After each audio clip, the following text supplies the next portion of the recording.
Nakakapagsalita si Lolita? Oo. Naku, hindi totoo yung sinasabi niyo. Ay, seryoso? Naku, Katrina. Dapat nandun ka para nakita mo. Kahit ka ako nabigla Mahirap talaga paniwalaan pero talagang nagka-goosebumps ako. Ngayon na, iniisip ko lang nakikilabutan talaga ako At ang lahat ng yan ay dahil dun sa cellphone na ibinigay ni Mateo. Ganon. Oo, Ngayon, Arthur, wala kang masagot. Alam mo, Katrina, hindi na mahalaga sa akin kung bakit, paano nakakapagsalita yung bata. Ang mahalaga ay nakakausap natin ang normal ng bata. Hindi mabuti kung ganon. Masaya ako para sa'yo.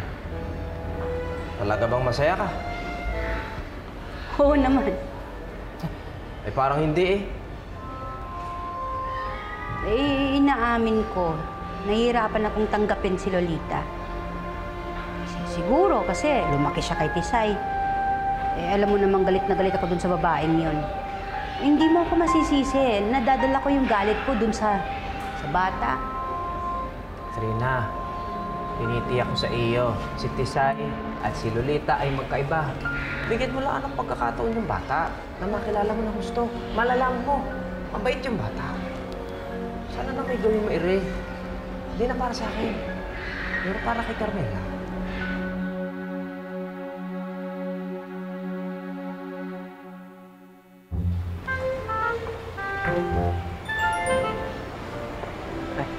Lolita.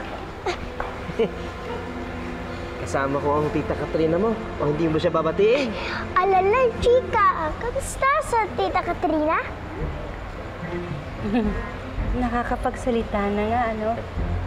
Pero bakit ganun magsalita? Paano ang sabi ni Tisay?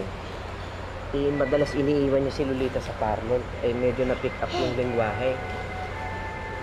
Sabi ko na hindi magandang impluwensya yung babae yan sa bata. Uy, ano ka ba, Katrina? Naririnig ka ng bata.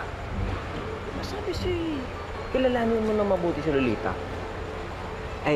Lolita. Nakausap kong tita Katrina mo.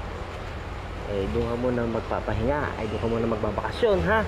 Sa bahay nila. Carry lang po. Nurse na ba ni Mother? Aling Tisay na doon kami titira? Hindi sila kasama. Ikaw lang. Pero... Mag-e-enjoy ka sa amin. Ako mag-aalaga sa'yo.